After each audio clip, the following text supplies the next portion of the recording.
Welcome to the Inspiration and Innovation Hour brought to you by Inspirational by Design. I'm your host, Shannon Scandoza. Thank you so much for joining me today. As a disclaimer, we are not being paid, nor are we paying others to promote products and services used in these segments. Each month, our show will highlight and discuss inspirational stories, people, and experiences within the healthcare field. I'll bring on guest speakers to talk about their work, their impact in the field or community, and their personal journeys. Later, I'll introduce the innovation or innovator of the month and host a DIY corner where I will demonstrate how to implement and utilize the newest educational technology learning modalities in your classroom, clinic, or lab space.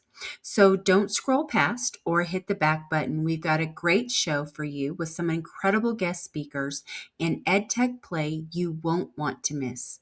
Stay tuned after this commercial break. Inspirational by Design and Breakaway Games are partnering to bring the best in virtual clinical simulation training through live simulated patients and game simulator technology. Create a customized course for your classroom, clinic, or lab space. Empower your learners by setting the stage and enacting a real patient case with a live simulated patient. Continue independent practice by completing skills and knowledge challenges on the compatible case in a game simulator. And end the experience with evidence-based written and verbal feedback. Collect scores and reports to upload into your LMS grade reporting software. It's as simple as that. Need more time to play?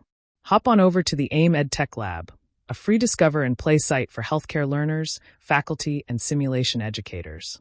Practice with the newest in AI, AR, VR, game simulators, patient communication, and so much more. What are you waiting for? Contact Inspirational by Design, and let's start planning your course today.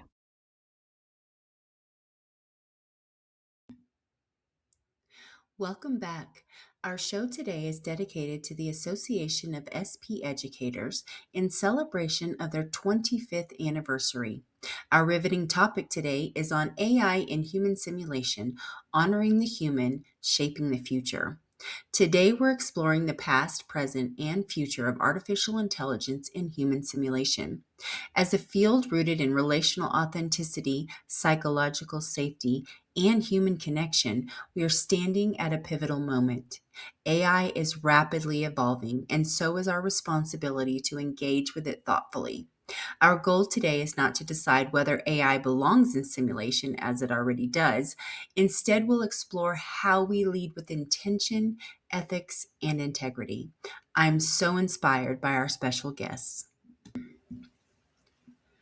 Please welcome our first guest, past ASPE President, Dr. Lou Clark. Lou, pronouns she, her, is a simulation leader with expertise in SP methodology, a medical educator, and a social scientist whose scholarship is informed by her professional background as a theater artist and creative writer. Lou has published over 40 peer-reviewed papers and chapters in health professions education, presented more than 100 juried and invited presentations on related topics, and co-edited the book Comprehensive Healthcare Simulation, Implementing Best Practices in Standardized Patient Methodology. Welcome, Lou. We're so glad to have you here. Our second guest is current president of ASPE, Amelia Wallace. Amelia is a recognized expert in simulation for medical and health professions education, whose research explores how people perceive, infer, and make judgments. Work informed by her background in music and simulation, where deep listening and interpretive nuance are foundational.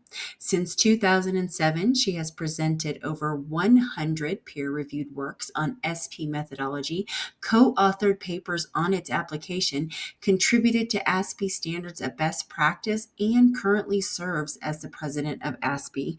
Welcome, Amelia. We're so honored to have you here today. Lou, let's start with you. Can you tell us a little bit more about yourself and what role you play in human simulation? Oh, thanks, Shannon. So, sure, I have a few roles. I am a leader of a fairly large comprehensive simulation department in the US, and I would say beyond a formal title, I just am a curious person. And what drew me to the profession, really almost 20 years ago, was the notion that as an artist and as someone who cares deeply about human interaction, that I could use my skills that I honed as an artist and use them in service of helping to support healthcare professionals and learners and ultimately patients, because the patients are my end game, right? That we want to do our best to provide that quality education for health professions learners, always ultimately in service to patients. Wow, that's amazing. I love that. Thank you so much, Lou. And Amelia, same question.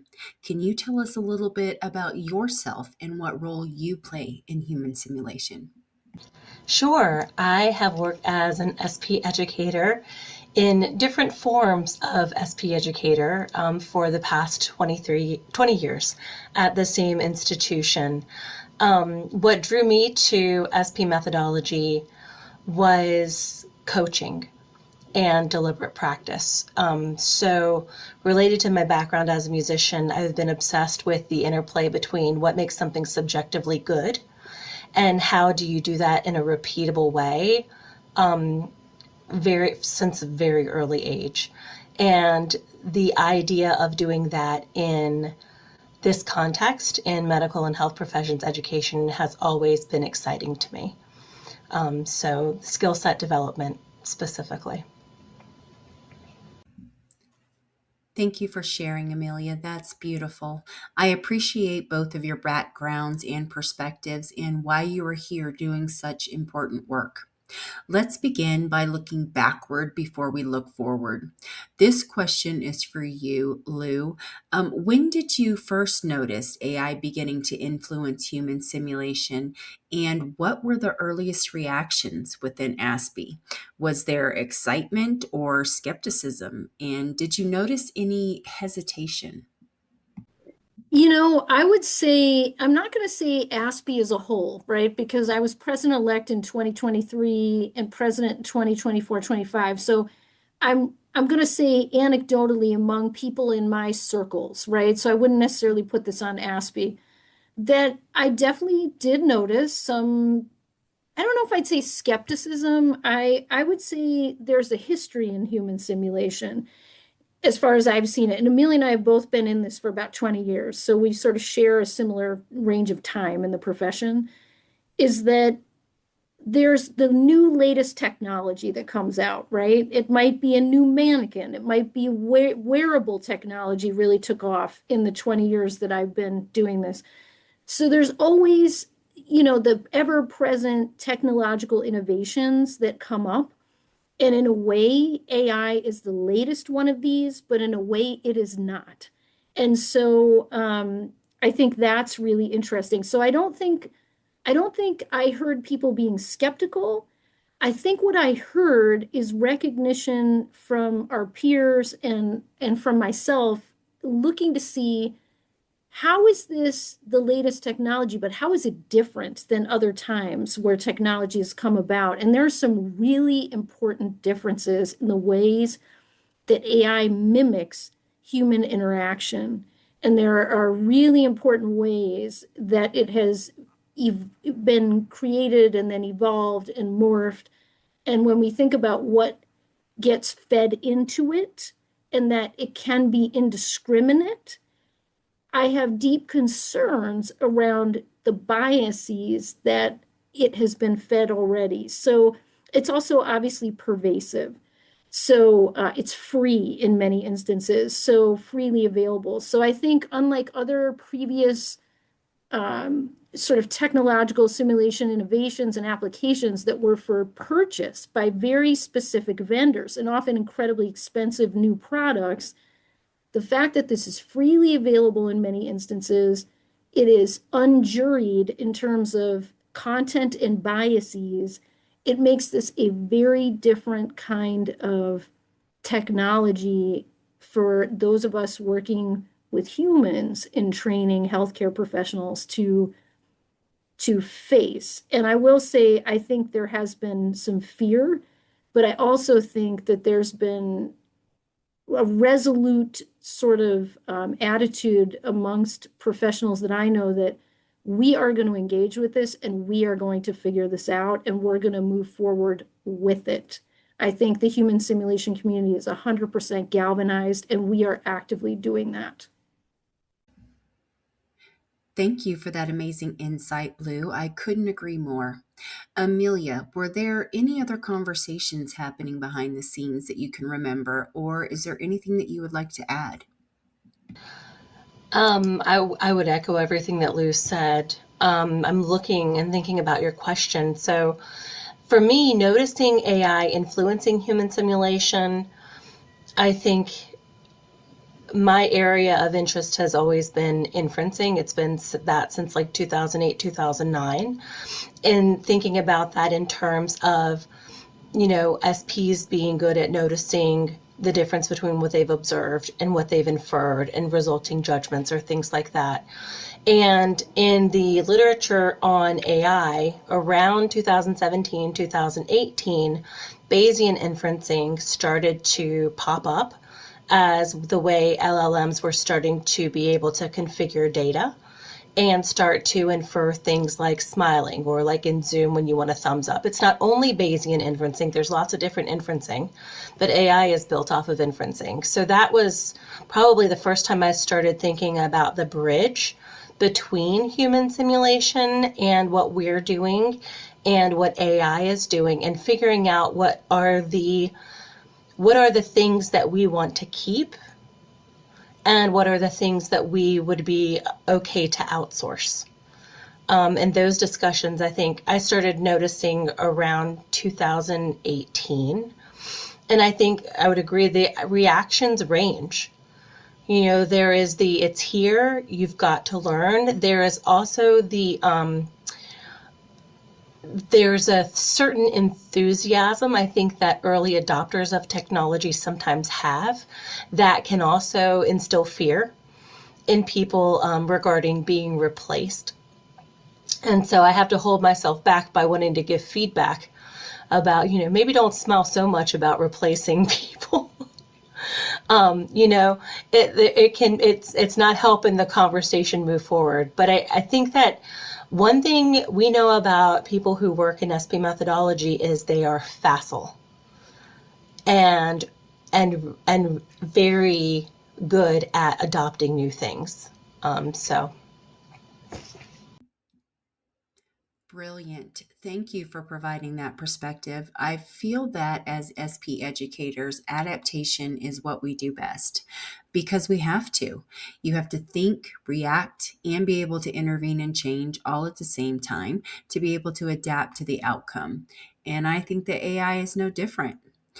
So thinking back a little bit, Amelia, about those early days of simulation methodology, what aspects felt distinctly human and irreplaceable, and how did those values shape ASPE's stance on emerging technologies?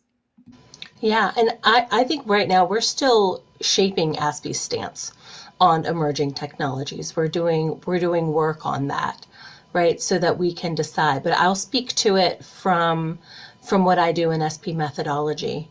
I think that what feels human and irreplaceable is the origin of someone's inference and the origin of someone's perspective. No one can say what it is like to be in a conversation or in an interaction the way the people who are experiencing that interaction can speak to it. We can observe, we can have our own inferences and judgments about what we are experiencing, but you don't really know what it's like. And having that, I tend to call that SP gold. It's that tiny thing of it was the head nod, or it was the way the question was reframed in coordination with the tone of voice. And this, no one else can give that information. And I love that it's getting filtered through someone who has their own lived experience and their own way of being in this world. And I think that's the thing that makes me most excited about SP methodology. Oh, I love that. And it's so true. You can't take the human out of humanism. At the end of the day, providers still have to treat human patients. But I do feel there is a beauty in practicing on AI patients first. Lou, I'm going to shoot this over to you. Do you have anything to add to that? Your initial question reminded me of the vision statement of ASPE, which is really a touchstone for me. It has been over the last few years as president, and that is transforming professional performance through the power of human interaction. And you need humans to do it. And so for me, as I've seen SP methodology come up, and we're celebrating our 25th conference this June in St. Louis. What I see when I interact with ASPE colleagues and the values really comes back to compassion for me and compassionate communication. And literally translated, that means to alleviate the suffering of others. And I really believe it's human hands that alleviate the suffering of human beings. So that's what got me into this, and that is my touchstone. I always come back to that, and I always come back to the vision statement of ASPE. That truly captures and encompasses all that we are as an industry, as an educator. It's those kinds of things that make us wake up and come to the table every day and continue to lead in this industry. So, looking back, Lou, were there any missed opportunities or early innovations that in hindsight signaled where AI and simulation were headed?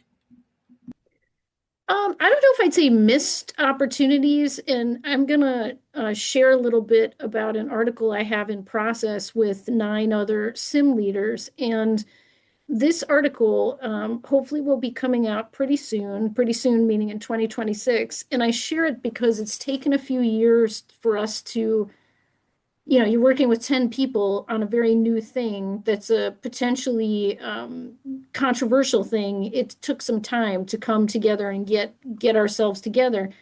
And I'll share with you that I am really the only of the 10 that is self-identified human simulation, identified before other sort of sim modalities. And I felt very strongly about taking the lead on this publication and that a human simulation person should do it. And over the 2 years, because we started this article back, gosh, it's probably at least in 2024, if not the fall of 2023. And over that time, as you know, AI has morphed, it's burgeoned, it's blown up. And this article is about psychological safety and using AI in simulation contexts.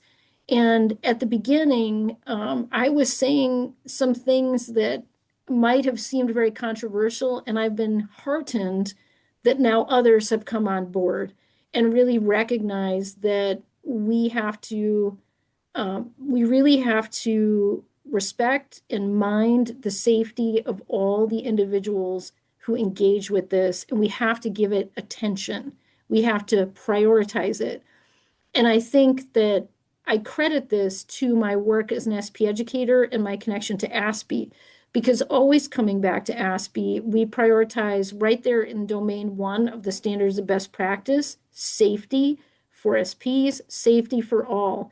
So we have a unique perspective that we have cultivated over the 60 plus years in human simulation methodology handed down to us by our mentors, that we need to respect the person, the human who is using their body and their mind and their emotions in service of professional training.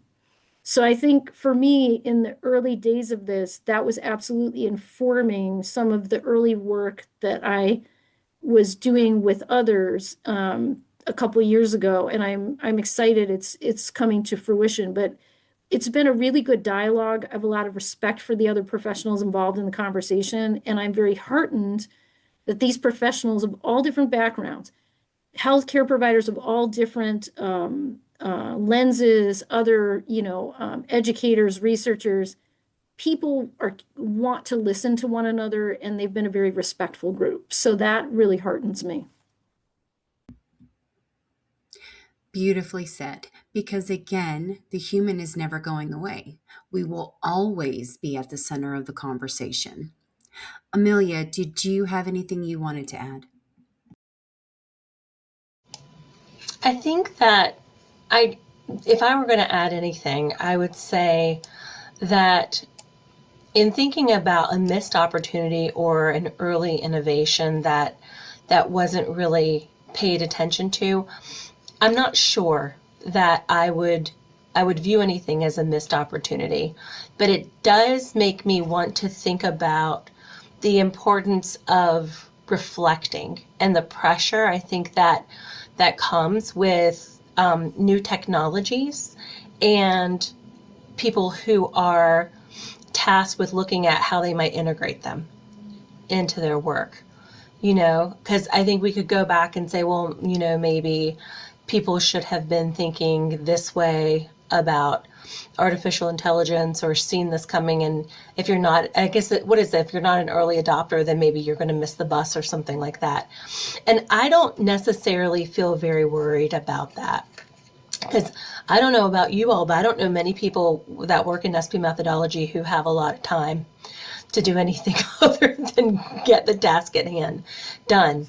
But one thing that if I were going to go back and think more about, there's a lot of work that people do when they're engaging in human simulation that is aligned with cognitive psychology, metacognition, perception building, a lot of granularity about why did somebody's perception about something, why was it one thing on Monday and then they were in a bad mood on Tuesday and all of a sudden they can't adhere to the mental model we built of this case because of whatever. And I don't know that people have the same lens on that kind of granularity that SP educators have.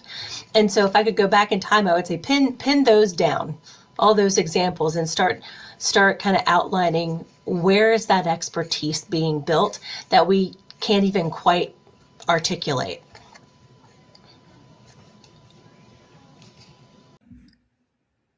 Thank you, Amelia. And again, that truly captures what we are discussing here today. Honestly, while you guys were talking, it made me reflect on my own time and experience. And it was really COVID for us. I think that we all got our feet wet in that AI space because we had to adapt. We had to live in this virtual space, and we were already utilizing software integrated with AI tools without even knowing it. So I feel like we didn't really miss out on any opportunities. I actually feel like we were early innovators. And as technology progressed and it got faster, we were still burdened down by the work. So, how can I innovate when I'm too busy actually doing the work? That's why we're here today having this conversation. And to summarize, our field has always been centered on humanity, even as the tools evolve, and will continue to do so because that's what we do. Wow, what an incredible conversation and an amazing look at where we've been. When we come back, we'll delve into what's happening now and what's predicted for the future of AI and human simulation, honoring the human, shaping the future. Stay tuned after this commercial break.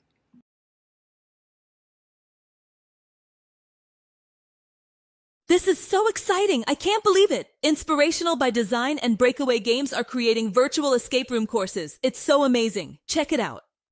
These escape room courses are so fun. You can actually bring interactive and immersive experiences virtually to your classroom, clinic, or lab space. They have customizable content, games, and videos to make the experience even more meaningful. Check out what else can be added in for the best in your students' learning outcomes. Oh wow, this is so awesome. They can embed AI chat features for more intuitive, personal, and growth-oriented objectives. Seriously, students love this. Video game simulators give students the opportunity to practice skills and reasoning in a way no one else is. This education technology component is fantastic. They can diagnose patients in a clinically simulated environment with AI avatar patients performing customizable scenarios. No way! They can practice skills, competencies, and clinical reasoning with actual video games. That's amazing! Wow, now this is really great. They can build customized web app simulators to practice mastery knowledge and still have a great time. What else can we do? I'm getting chills. Did I see a live patient communication session right there? Yes, indeed. They can even embed scenarios that employ a live virtual simulated patient. That's crazy. And what's more, they give actual feedback to my students after completing the scenario. Now this is what education is all about. Wow, that's just amazing. There are so many awesome ways to deliver learning nowadays. Check out the virtual escape room courses and so much more at Inspirational by Design's website today. Your students will thank you for it. And welcome back to the Inspiration and Innovation Hour, brought to you by Inspirational by Design. I am again your host, Shannon Scandoza. Thank you so much for tuning in again. We are joined today by Dr. Lou Clark and Amelia Wallace and have been discussing the future of AI in human simulation, honoring the human, shaping the future. We journeyed to the past, but now let's ground ourselves in where we are today. This question is to you, Amelia. How is AI currently being integrated into SP methodology in terms of training, assessment, case development, feedback, or logistics? I have to say, I don't fully know. And I don't know that any of us fully know. I suspect it is being integrated in every single aspect of SP methodology at lightning speed. The first place I started seeing people thinking about AI, I've heard, was scenario development and case development. There was a lot of talk about case development. I know our logistics team utilizes AI all the time right now for scheduling. I think it's probably more of a question right now of where is it not being utilized and how. Even in that aspect. So we're working on some projects right now, and I know a lot of other folks are working on things that you can't really discuss too much in detail, right? But it's, headed toward training SPs or assessment for SPs or, where is it? But I would say I was listening to someone who is a specialist in AI talking, and they started the idea of creating a garden for people where they can utilize AI. So this is Jason Baker, who is a local professor in our area. And the garden gives a freedom to people to innovate. So it's within this thing, how could AI help? What do you want to offload? Does that make sense? Oh, absolutely. I think there is value in all of these things. Lou, do you have anything to add? Yeah, I do. I agree with Amelia in that I think it's sort of all around us. And I can offer a couple examples just from, things that have been going on in my neck of the woods or my necks of the woods, a couple different places. One, the article that I had mentioned that I've been working on for a few years now, one of the very first articles that I came across was about scenario design in AI. It's from a nursing journal. It's been out for a couple of years. There was a lot of excitement to incorporate this. And I've had a lot of really reputable nurse colleagues who give talks about this. One who is wonderful is Dr. Kelly Bryant with the National League of Nursing, speaks frequently about AI. And when I read this article, I thought this is interesting because domain 2 of the ASPE standards of best practices talks about case development is very collaborative. And a lot of us who've been in the field for a long time have a lot of experience writing case scenarios in teams with clinical professionals of different backgrounds and so forth. And then also SPs to bring the SP lived voice into the process. So I think it's important. AI can be an excellent tool to help get you started on the case development, but I don't think it replaces the collaborative nature that is a hallmark of ASPE's standards of best practices of case development or scenario development as collaborative.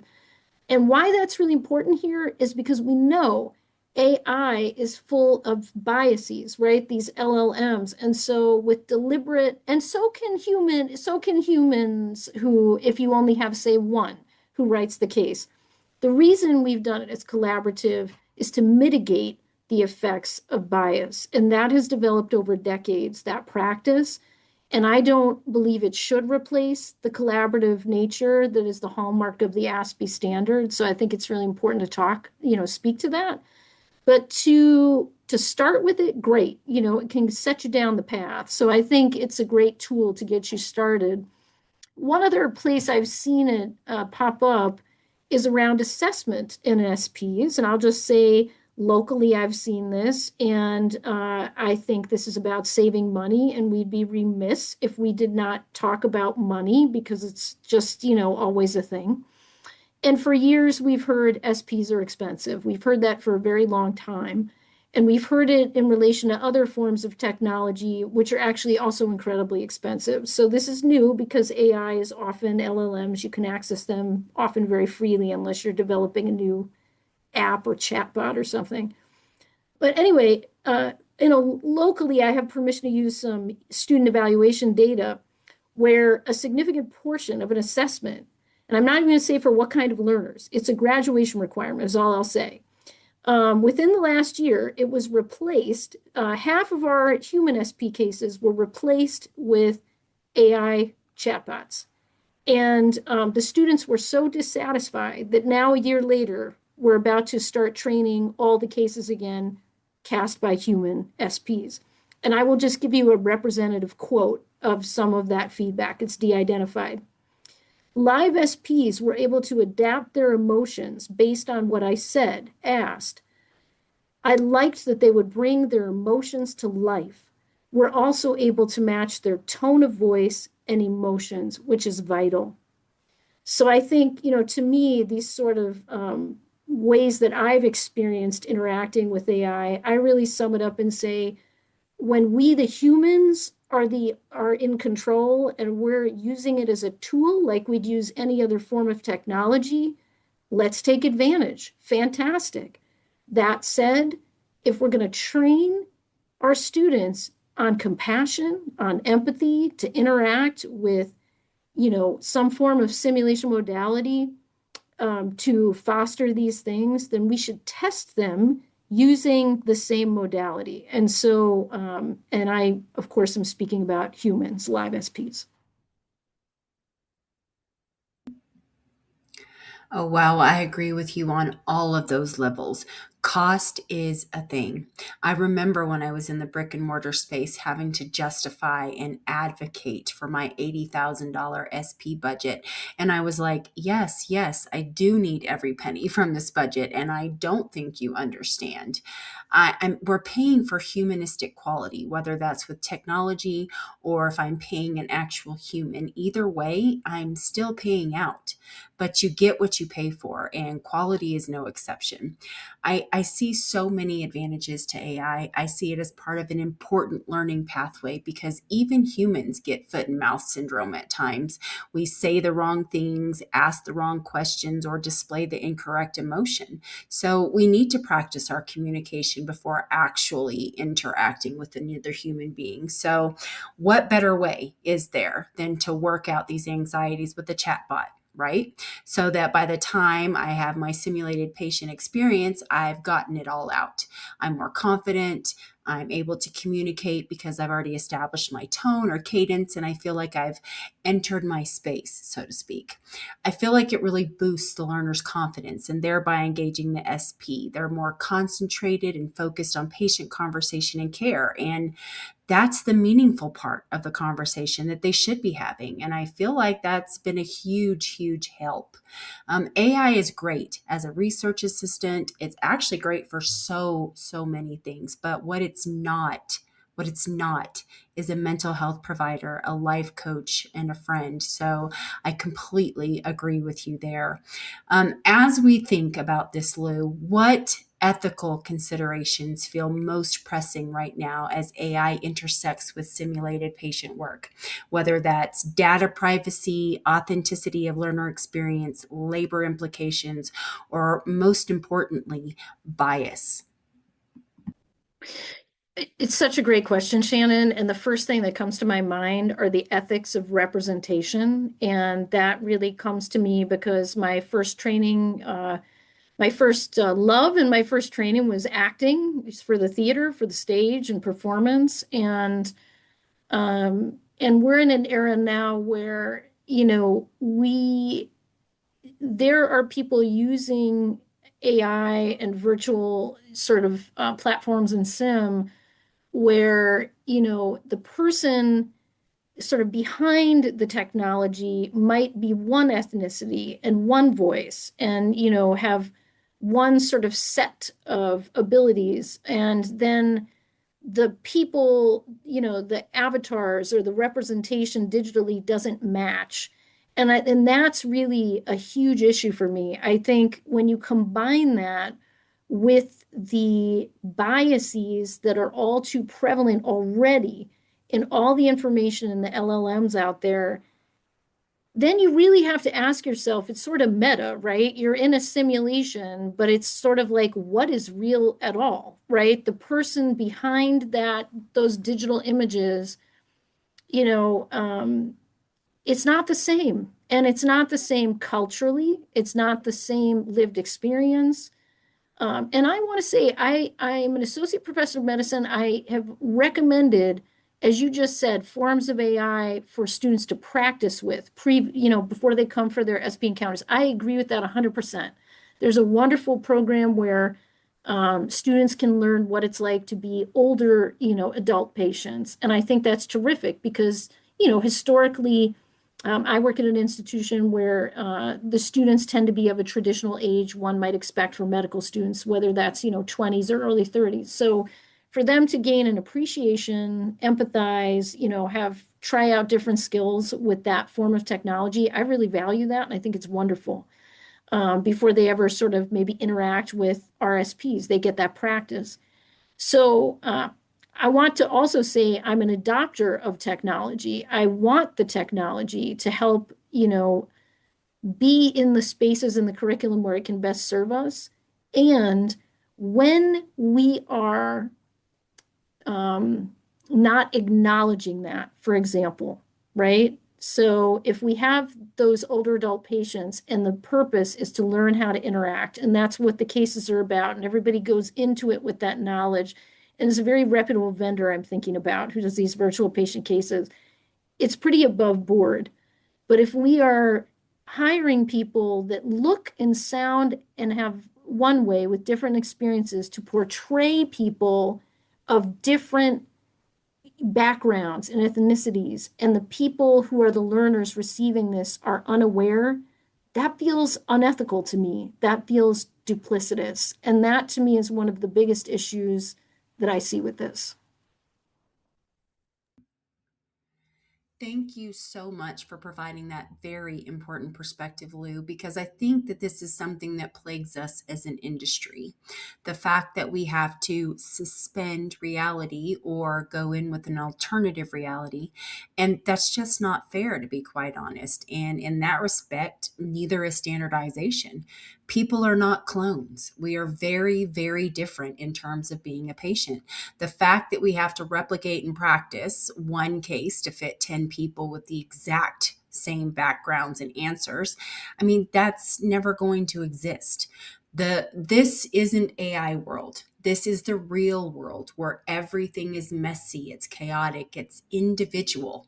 Our stories are very much unique, and so are our needs. So it's finding the people with actual lived experience that adds value to the scenario and enables someone to play the case from their perspective. How can we truly portray the patient experience of neurodivergence if the person playing the part isn't neurodivergent? You cannot possibly understand what it's like to sit that seat or feel those feelings or fill those shoes or live that experience to fully understand. And how do you explain that? So I'm sure most of us stay awake at night wondering, like, how do we fix this? How are we going to do that? And with no real governance or oversight to AI as a whole, it's hard to govern society. But again, I think that's why it's important for us as SP educators to take control of that narrative in our space and to make make sure that we put those safeguards into place. Amelia, did you have anything you wanted to add regarding ethical considerations? Sure. I think in addition to what you all are discussing, another ethical implication is the fact that we aren't really good at knowing when AI is wrong. Right. And this is, pardon me, but you're going to be in the inferencing rabbit hole with me. But an example of this is with hallucination. So hallucination is what happens when the inferences and AI loop on themselves with no correction and no analysis of what's going on. Like, that's a very simplified version of what might be happening with a hallucination in an AI, right? People can tell you the origin. Like, you might have to interrogate them a little bit. You might need to ask, somebody might need to say, I need to wait until I'm not angry anymore. But at the end of the day, people can tell you in general a lot of the origin of what is going on. And that also is when I think about the importance of people with lived experience, right? And I know that also starts to become, we have a spectrum of that within SP methodology, right? I haven't had high blood pressure, right? But I'm going to be portraying a patient with high blood pressure. That's one thing versus I haven't experienced being transgender. So it's a very different kind of thing. And the cool thing is we've been trying to figure out the answers to those questions for a long time. And to me, this feels like an extension of that. The ethical thing that concerns me is that I identify us as having a lot of expertise in those questions, but not as much space in the conversations to the extent that I think we could offer help. Wonderful. Thank you so much for that feedback as well, Amelia. And that is exactly what we are talking about and what makes the difference. And thinking on that, Amelia, how do we protect the integrity, emotional labor, and professional identity of SP educators and simulated patients in an AI augmented landscape? I think we have to empower ourselves and one another to start naming that expertise more explicitly. I think that is probably the single biggest thing we could do. I know that that has been something that I have struggled with myself in thinking about, like, my position within the hierarchy of my institution or my department or within simulation as a whole, and figuring out how to be the amplifier of my own voice and also to empower others and amplify theirs. Oh, I love that. That's beautiful. Lou, what are your thoughts? Yeah, I think I have a couple thoughts. And the first is I think I didn't necessarily know it at the time when I ran to be the president of ASPE, which now was, I think, September of 2022. But what has manifested for me over the last several years is this concept of the hidden work of SP educators. And it really ties in, I think, partially to what Amelia just said, is that there is a expertise, there is a skill set, and it's often very ephemeral because it feels like theater to me in certain ways and getting expertise in acting for the stage. Because if people don't see the rehearsal process, if they don't see you getting coached by a skilled director, if they weren't there in the theater when you gave your performance, then, did it, it's sort of like if a tree falls in the forest, right? And, did it happen if you didn't see it or hear it? So I think the nature of what we do is very human and it's life, it's fleeting, it's ephemeral. And that unfortunately has the potential to be minimized or not given the same respect or regard that other types of teaching modalities get, particularly those that utilize the latest of the technologies. And the irony is, when you think about things like, I don't even think they call it hybrid simulation anymore, But when you think about the fact that we have been here as a modality for over 60 years, interacting with every single new technology that comes out, whether it's a mannequin, a partial task trainer, a wearable, and now AI. So um, I just think it's really important for everybody listening out there who does human simulation work to be proud of who you are, to be proud of your contributions, and I think that's what ASPE is all about for people, is that we see the hidden work and we value the hidden work. And people get energized by ASPE who do this work to continue to do it. Because to go back to the vision statement, we understand how important and powerful transforming performance through the power of human interaction is. Again, that's so touching and beautiful. Thank you. And again, that's something that is always at the top of our list. How do we protect who we are, and what we do? How do we protect our professional identities and the identities of those who work for us and with us? Because again, our students can't become the providers they were meant to be without all of these people at the wheel, obviously. So, Lou, in your view, what does AI do well in simulation and where does it clearly fall short compared to human performance? Well, I don't think this will be a surprise from what I've said, but I think it really does a great job of, say, starting the scenario, right? Like I'm never gonna, I think I'm a really good person. I've been doing 20 years. I'm a professional playwright too. I'm pretty good at whipping up a scenario. AI's got me beat on time. There's no question. I'm going to stand by the fact I don't think it has to be beat on quality, because the hallmark of an SP educator and a playwright, quite frankly, is it's not a solo art. Your art is with everybody around you to make that product better, to really evolve it in ways that represent lived voices. And some people might say, well, we don't have time for that. And I would say, well, use AI to get the first draft, and then you have more time to develop it and nuanced and all that. I think it's useful for that practice, as I think both Amelia and I said, and I think you said it too, Shannon, before students maybe go into a sim. I think it can be very helpful for that. And and I have to go back to cost for a second, because as we were talking about cost, something else just kind of came to me sort of as a footnote on this, which is paying for something now versus paying for something later. And I think, to answer the part of this where I don't think it does the job, and I'm going to keep going back to compassion, to empathy, to human contact, nonverbal communication is 75 to 80% of all communication in life. So if you're depending on a practice case with a chatbot from an LLM, you're missing 75 to 80% of the nuances that are going to occur. And then when we think about people who say to us, well, SPs are expensive. Well, I might say back, well, I will say back. Let's think about paying now or paying later.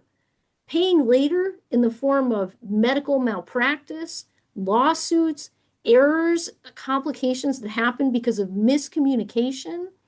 And now we got the generation that was in school during COVID, during some of their most formative years at home, not interacting with others.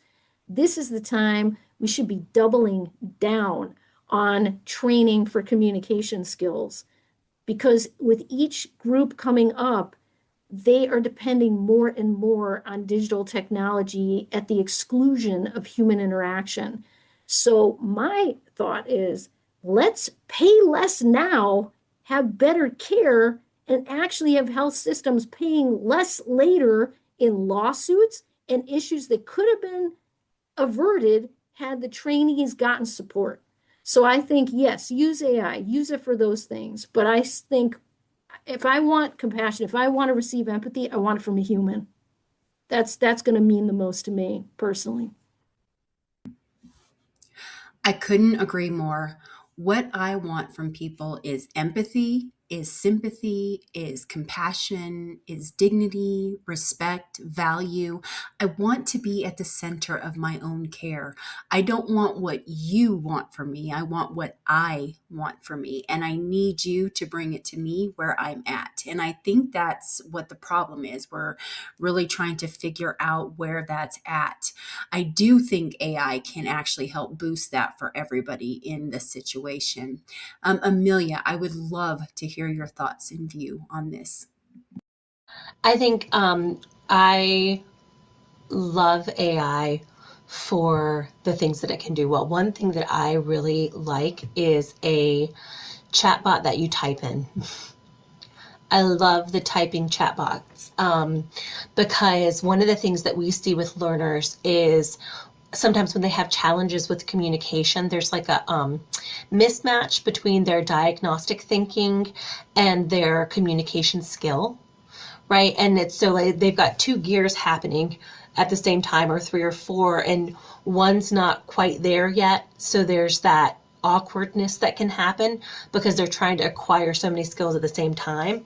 And I love the idea of being able to isolate like what questions you might ask algorithmically, but typing it instead of speaking it. The only hesitation I have, and this is, I will declare my own bias, is this goes back to music training. We were always taught it's better to not practice than to practice incorrectly.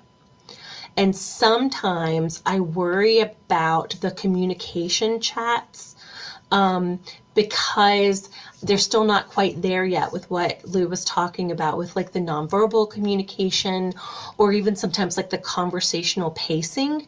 And if I were learning communication skills and I wanted to develop my communication skills as a habit, I would be concerned that if I got too much practice with a chatbot, it might create a rigidity in the way I'm communicating that would honestly not transfer so well to when I'm talking to an actual human. And that, because I notice that when I'm talking to virtual chatbots, I start to automatically correct my communication to meet the conversational needs of the avatar. And I wouldn't want to do that for too long and build that habit in. I like the flexibility of talking to people. And that the skill I want to build is that matching. So those are the things that I think AI does really, really well. And I know that I then added in some reservations I have along the way. Wonderful, Amelia. Thank you so much for adding in those reservations because that's what we need to hear, the good and the bad. We have to be diligent and perseverant in how we are using these AI models to train human beings and how we're using them to interact with human beings. I definitely see them as a tool in my toolbox that honestly I can't get away from, right? So rather than run away from it, I'm running into the fold. And by doing that, I'm trying to bring in as many people with me as I can because there is value to technology. But what it comes down to is this: there's value in being a human. At the end of the day, we built AI. So if we built it, then we're navigating it, we're teaching it, and it's still us. It's just a lesser version of us. And it can never aspire to be us in a way that people will understand. I think if we keep those things in mind, we're golden, right? As long as we are making the rules and guidelines for ourselves, we're developing standards on how to operationalize or utilize it, how our students are utilizing it, and how professionals are utilizing it. We're not only steering the conversation, but we're steering the direction in which we're headed as an industry. And that's pretty exciting. You know, it's in our EHR, it's in our AI scribes, it's everything in everything that we're doing. And because again, it comes to cost efficiency. Unfortunately, it is replacing some jobs right now, but that's not going to be the case in a couple of years. But that's a whole other conversation we can get to down the road. Right now, I've got a quick question for the audience at home. How many of you are already using AI tools in some aspect of simulation? And what's one word that describes how you feel about it? We'll discuss this more at the conference in June. Okay, so to continue on with our beautiful conversation that we have going on today, Amelia, if the past gives us values and the present demands discernment, then the future looks like it calls for leadership. So, 10 years from now, what does an ideal human AI partnership and simulation look like to you? Awareness. A precise awareness of what the tools are and how they link up with what we bring to the table. And I think that awareness is an awareness of the tools, but I also think it's an awareness of our own perception. I think SP educators are also hidden experts in metacognition and perception and why people think things the way they do. And I think that that awareness might dovetail very well with technology in the future. You know what you were making me think of in the last conversation that I think is applied to this question is treadmills. So if I were going to run a marathon and I was going to do it in a terrain that was rocky sometimes, up and down, I would use a treadmill still to practice stamina. But I wouldn't want to use it the entire time because at some point I would want to figure out what it was like in certain weather conditions, right? And I think that's an example for me of AI. It also would be silly to not use a treadmill at all, right? To not use a tool that I have at my disposal. So I think that precise level of awareness of exactly how we're going to integrate is where I'm excited to be in 10 years, so that nothing is fully replaced, but we're all enhanced, including the technology. Oh, Amelia, I love that answer. That is definitely right on. And Lou, how about you? What does an ideal human AI partnership in simulation look like to you in 10 years? I think for me to imagine 10 years from now, this profession and just patient care, I guess in some respects, I'm an eternal optimist because I really continue to hope for and imagine a world where every person, every human who deserves equitable and inclusive and supportive and compassionate care can get that care, no matter what the tools are that were used to train the people that care for them and what the tools are that are utilized to provide that care. And that's what I still hope for. That's what gets me out of bed and coming to work every day. Thank you, Lou. I love that and agreed. Just seeing how far technology has come in the last 60 years is extraordinary. We've progressed because of simulation, because of standardized and simulated patients, because of faculty development and actual lived experience from people who've been through the trauma. And hopefully, it only gets better from here with emergent technology and early detection systems, making healthcare accessible to all. Because to be able to walk into any clinic, hospital, or center and get value based integrative care all at one time. Wow, that's just the beautiful, euphoric world wherein AI could play a pivotal role or could be the ultimate destruction. I mean, come on, let's be honest. It could be one or it could be a little bit of both, right? I think the biggest point is for all of us to make our own stake in what AI means in human simulation and how to innovate with it moving forward. So, in your opinion, Lou, what role should ASPE play in shaping policy, standards of best practice, and credentialing related to AI in simulation?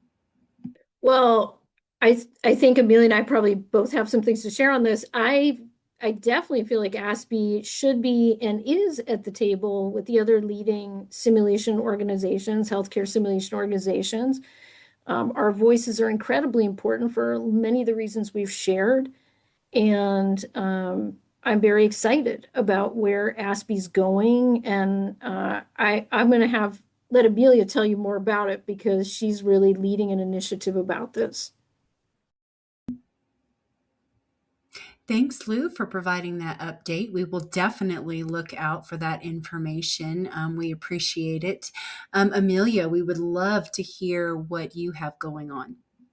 Yeah, well, we have started an ASPE/AI steering committee this past fall, and the group has been doing a lot of really good work, and we're looking at how to scale that to extend to all of SPE educator community, all of our ASPE members. So that is one.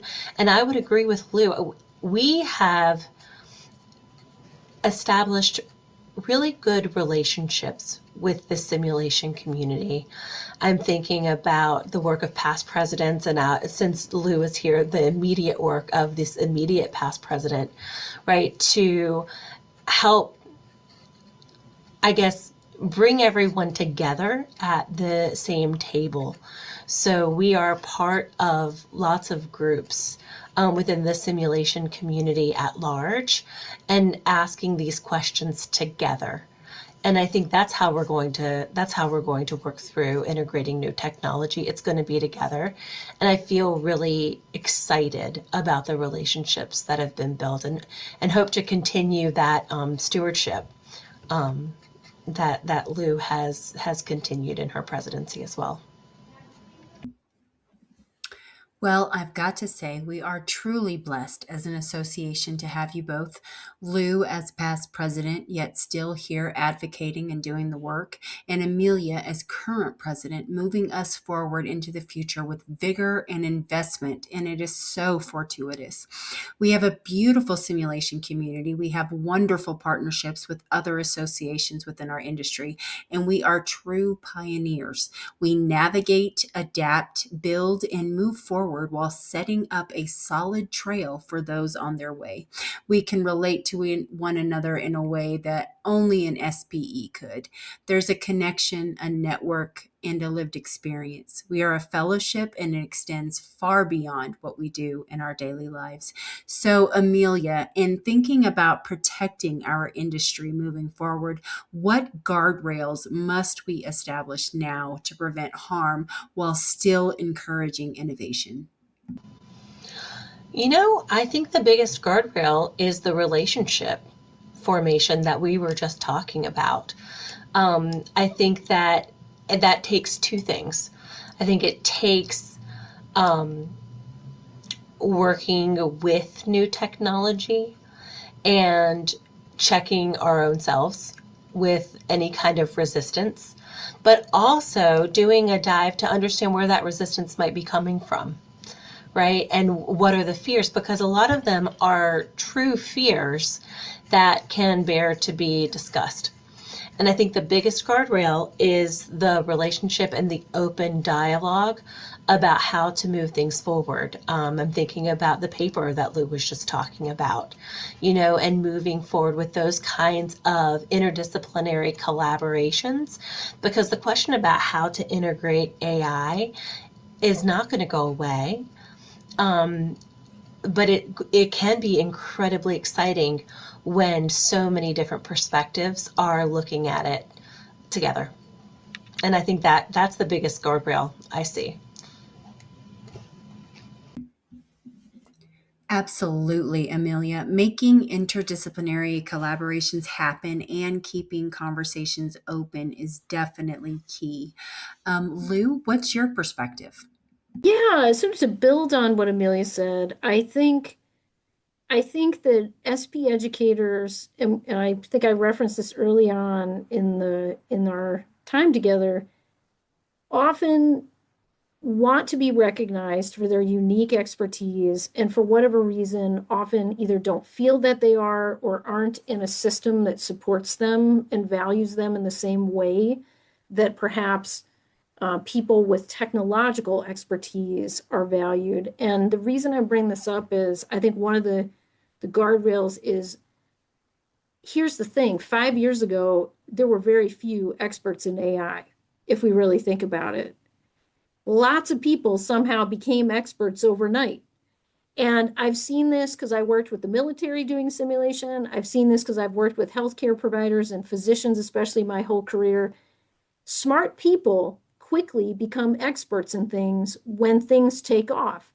And I want to remind everybody listening that 5 years ago, nobody in this, and very few people in this industry of healthcare simulation were experts in this. If you were an expert 5, 6 years ago, I want to meet you if you're listening, because I'm going to say you're Nostradamus. You knew what was going to happen. But where I'm going with this is every single one of us, however we come to the simulation profession, has the capability to contribute to this and become an expert in their own way.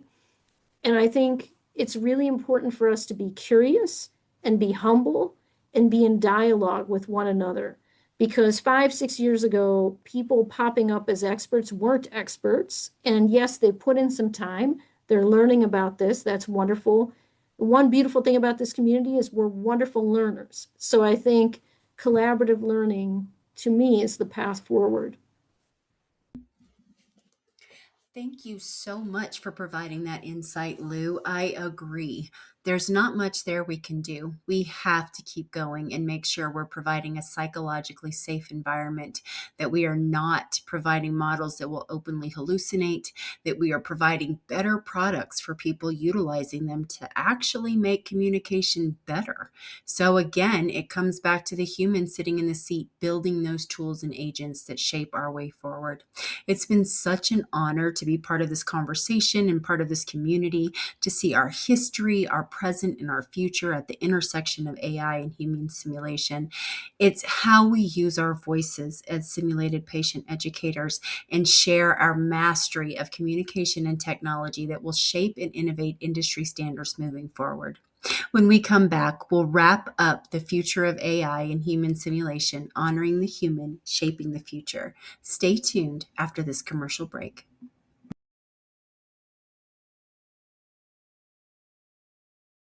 Inspirational by Design and Breakaway Games are partnering to bring the best in virtual clinical simulation training through live simulated patients and game simulator technology. Create a customized course for your classroom, clinic, or lab space. Empower your learners by setting the stage and enacting a real patient case with a live simulated patient. Continue independent practice by completing skills and knowledge challenges on the compatible case in a game simulator. And end the experience with evidence-based written and verbal feedback. Collect scores and reports to upload into your LMS grade reporting software. It's as simple as that. Need more time to play? Hop on over to the AIM EdTech Lab, a free discover and play site for healthcare learners, faculty, and simulation educators. Practice with the newest in AI, AR, VR, game simulators, patient communication, and so much more. What are you waiting for? Contact Inspirational by Design, and let's start planning your course today. And welcome back to the Inspiration and Innovation Hour, brought to you by Inspirational by Design. I am again your host, Shannon Scandoza. Thank you for tuning in. I am joined today by Dr. Lou Clark, past ASPE President, and Amelia Wallace, current ASPE President. And we've been having a thoughtful and interesting discussion on the chronology of AI and human simulation and where we are headed as an industry. But now let's talk about how it's being utilized. Out of curiosity, Lou, can you tell us a little bit more about how you are utilizing AI specifically to drive impact or change in your institution or community? Yeah, I think what I'm doing right now, a new thing, is that I'm analyzing data about one of the projects I mentioned earlier. The quote that I read is part of a data set that I have the ability to use. It's fine for me to use it. And it's giving feedback on experiences learners had being assessed by AI and being assessed by SPs. And so I'm really looking at this from a holistic perspective. So what are some of the advantages and disadvantages of both? And I'm very excited that this, has been an opportunity that is pretty recent, and I'm really in the throes of it, and really excited about sharing it when I can. That is awesome. We are so excited and we are going to be waiting for that information to come out. Amelia, same question to you. Can you tell us a little bit more about what you're doing in your institution or community to utilize AI and drive impact? Certainly. At work, we're currently working on a project considering AI to help give feedback to SPs and SP educators. And it is under development right now, so I can't disclose too terribly much about it. But there's a lot of thinking about AI and the interface with SPs and SP education, SP methodology. I will also say that one thing that I have been incredibly helped by is there are AI initiatives and AI like community groups that I've started to become involved in.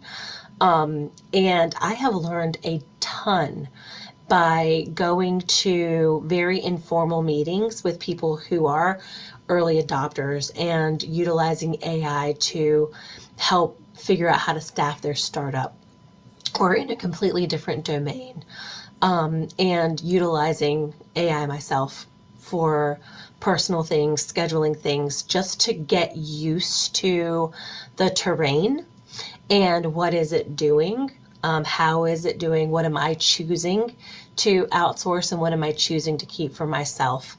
I was given pretty good advice, I think, by a friend when I attended one of these AI groups early on, being a mid to late adopter and suspicious of AI amidst tons of early adopter enthusiasts.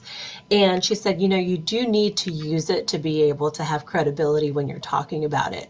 No matter how much you like inferencing and have read papers about it, getting in there and really knowing what it is in a way that feels safe for you really can go a long way. And that is something I took to heart.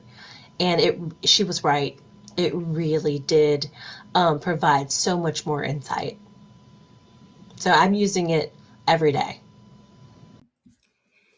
Yes, I love that. And I agree with you because I utilize it also every day. It literally lives in everything that I do, everything that I make, everything that I house, but it does not go without being checked. So, with that, let me advocate for ethical bias scrubbers and software that decolonizes the language and opens frameworks to incorporate cultural influence and address patient needs at every level, like Justice AI GPT. I love that. I use it for every case because using biased case scenarios provided by AI without a voice from an actual lived experience is dangerous. Having to suspend disbelief can be harmful, especially in cases where the patient looks, feels, and acts very differently from the demographic being presented. It's almost like it feels like a lie, and repeated exposure is not great practice. And that has to be very hard and difficult for students to manage while learning to navigate the patient interaction, in my opinion. I had Go one ahead. thing to add into that you made me think of is I would say the getting really good at that discernment. I too, especially when the AI is a particularly good communicator and it's really good at matching style, the illusion of it having the same kind of inferencing that humans have is very, very slippery. And I think that's the other thing to consider as we're moving forward is to get good at finding that line. Yes, again, I completely agree. And we could go on for hours and hours, but I really need to get you guys out of here. You've been so wonderful about this. So, for our current president, Amelia, if you could give one piece of guidance to simulation programs experimenting with AI today, what would it be? Make a safe container and practice. Practice in every way that you can so that you can figure out where those boundaries are. Figure it out for scenario design, figure it out for how you want to schedule, figure it out for feedback, figure it out for everything. Because I think that is the empowered user. And I also would say what I have found is that my work in SP methodology has made my learning curve faster when it comes to discerning what is wrong about the AI. Because to me, I've built an entire career thinking, why did you say that when the learner said this? How come you didn't say this thing when I thought you would? Well, like, that's a skill that's already been built. So I have found it very comfortable when I jumped in to AI to start to know where those lines are, and it's precisely because of the work in SP methodology. So I would encourage anybody who has similar experience to do the same thing. Oh, I love that. Thank you so much for providing that perspective, Amelia.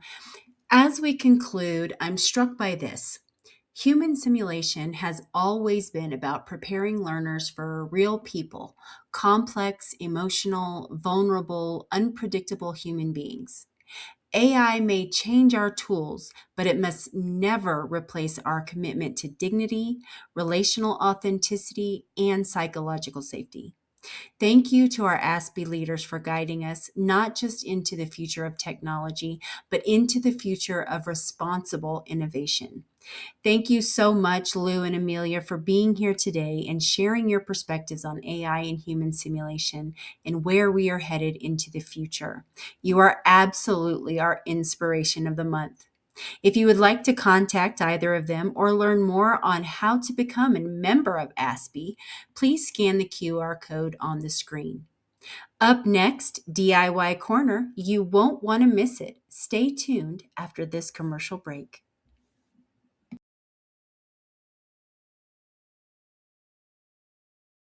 This is so exciting! I can't believe it! Inspirational by Design and Breakaway Games are creating virtual escape room courses. It's so amazing. Check it out.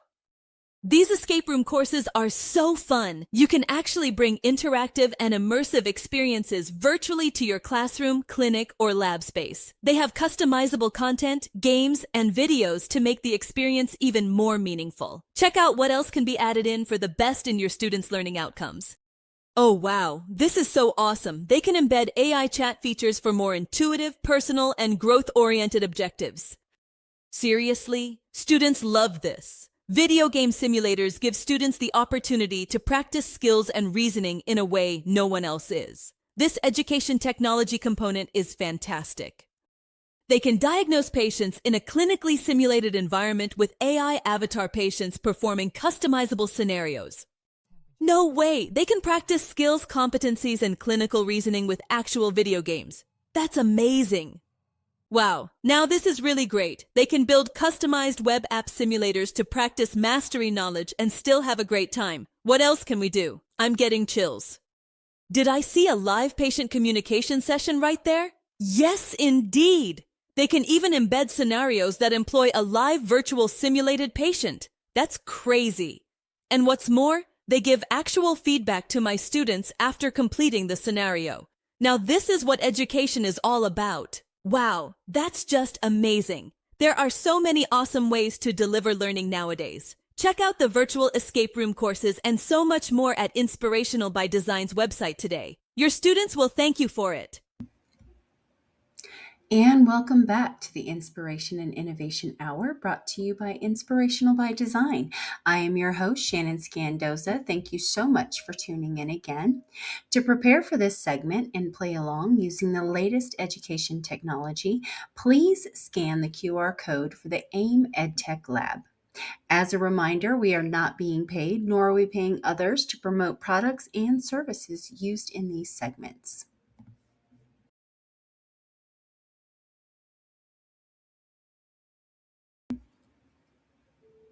Thanks for joining me today in our EdTech DIY Corner.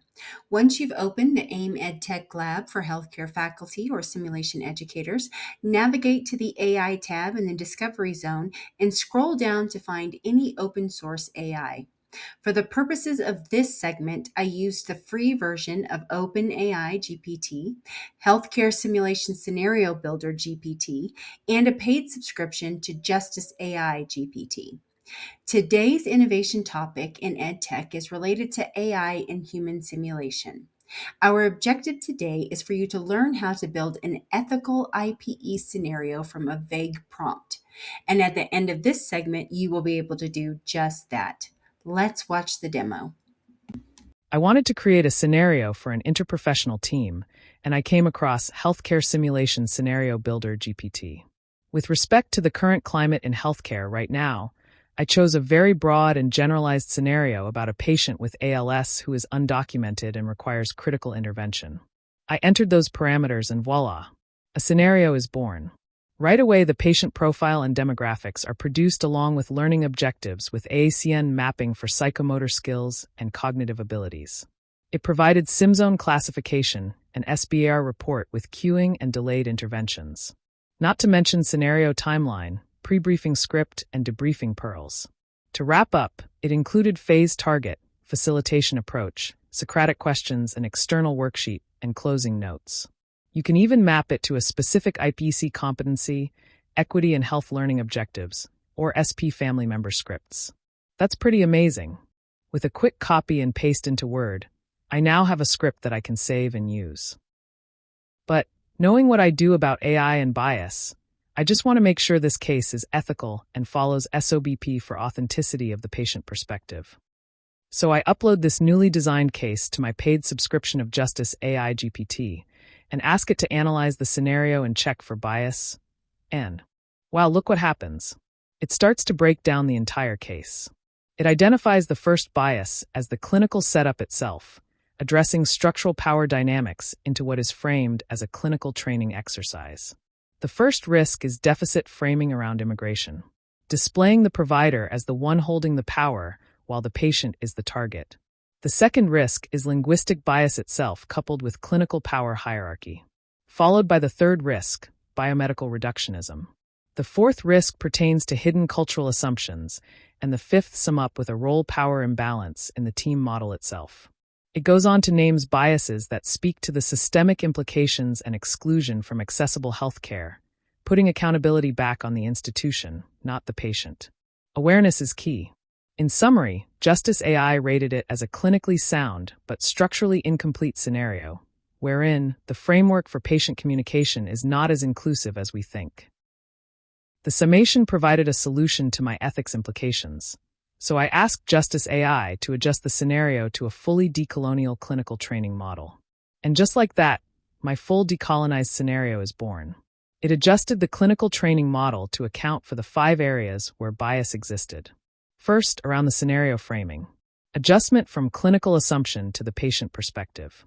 The second, specific about the patient's narrative being humanized and contextualized. The third determines that clinical objectives must expand beyond physiology. The fourth denotes that team actions must reflect structural care responsibilities and expected learner actions. Fifth, that simulation cues actually expose bias risk during care, such as a team member asks whether the patient has insurance before initiating care, or a staff member suggests using a family member as a translator instead of an interpreter. Or maybe a snide institutionalized remark blaming the patient. The sixth proclaims that the debrief must center power and structural accountability, citing that traditional medical debriefs focus on clinical decisions, whereas a decolonial debrief asks deeper questions. And finally, that the success metric of the simulation must change. It goes on to list the key shift. Traditional simulations treat social inequity as context. A decolonial clinical training model treats structural violence as a clinical variable that clinicians must intervene on. So, I asked Justice AI to create a fully rewritten case incorporating these changes for a well-rounded simulation experience. And here it is. A simulation scenario that follows a decolonial clinical training model while remaining academically usable for healthcare coursework. This keeps the clinical rigor while correcting the structural bias patterns identified in the original scenario. I am given a beautiful title and overview with learning objectives and patient background. It includes clinical status, simulation timeline, and expected team actions with clarity on interprofessional roles. It wraps up the facilitator guidance, decolonized debrief questions, and overall success criteria for the sim. It ends with clinical significance. You can go further by creating an SP script or converting this into a formal academic submission format. There's no limit to the potential here. Once I'm done, I just copy, paste, and save. Now, I have fully inclusive and psychologically safe IP scenario for my faculty and learners. Great job. Wow, that was pretty amazing. To devise a detailed scenario in seconds with built in mapping and SOPs for clinical simulation, and then be able to convert the identified biases into not only an ethically viable scenario, but a completely restructured clinical model for complete inclusivity. I am always floored by the partnership we make with technology and the symbiotic relationship between the two. Using AI in our industry isn't just helpful, it's absolutely necessary to help innovate and explore new concepts, designs, and methods of training the next set of healthcare professionals. Thank you so much for taking the time to watch the show today. We hope you enjoyed it. Come back and visit us next time. We'll have some awe inspiring guests joining, and you won't want to miss it. Have an inspirational day. Do you have an inspirational story or innovation in healthcare that you would like to share? If so, go to our website under Web Series and Podcast tab and click on the link to fill out the form.